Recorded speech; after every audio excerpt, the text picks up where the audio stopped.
Hello दोस्तों, आधुनिक कालीन साहित्य प्रगतिवाद से वर्तमान युग तक में आपका स्वागत है। हम पढ़ रहे हैं प्रगतिवाद से अब तक के प्रश्नों को। हमने पढ़े थे 320 प्रश्न तक। आइए बाकी के प्रश्नों को देखते हैं।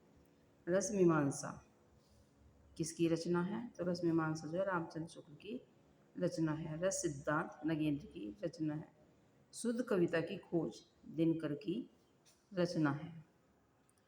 दूसरी परंपरा की खोज नामवर सिंह की रचना है।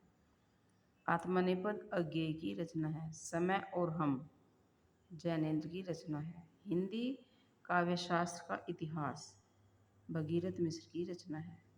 छायावाद का पतन देवराज की रचना है।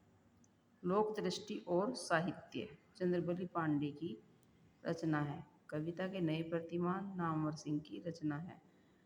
नई कविता के प्रतिमान लक्ष्मीकांत वर्मा है। ये दोनों जो रचनाएं हैं मिलती जुलती है, कविता के नए प्रतिमान और नई कविता के प्रतिमान। तो आप ऐसे याद कर सकते हैं, नई नई लक्ष्मी, दिवाली पे नई नई लक्ष्मी आती है, तो इस तरह से आपको नई, जहाँ पे नई है वहाँ पे लक्ष्मीकांत वर्मा होगा और जहाँ पे नए हैं वहाँ पे नामवर सिंह होगा। मानव मूल्य और साहित्य जो है आपका धर्मवीर भारती की रचना है। मंथन मंथन जो है जैनेन्द्र की रचना है। मध्यकालीन बोध का स्वरूप रामविलास शर्मा की रचना है। कामायनी एक पुनर्विचार मुक्तिबोध की रचना है। छायावाद नामवर सिंह की रचना है। लघु मानव के बहाने हिंदी कविता पर एक बहस विजय देव नारायण शाही की रचना है।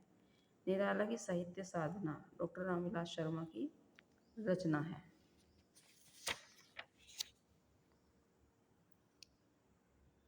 तुलसीदास और उनकी कविता रामनरेश त्रिपाठी की रचना है। गद्य पद्य गद्यपद जो है आपका पंत जी की रचना है। इस प्रकार हमारे 20% कंप्लीट हो जाते हैं। यदि आपको अच्छा लगता है तो प्लीज़ चैनल को लाइक कीजिए, सब्सक्राइब कीजिए, शेयर कीजिए एंड कमेंट कीजिए। धन्यवाद।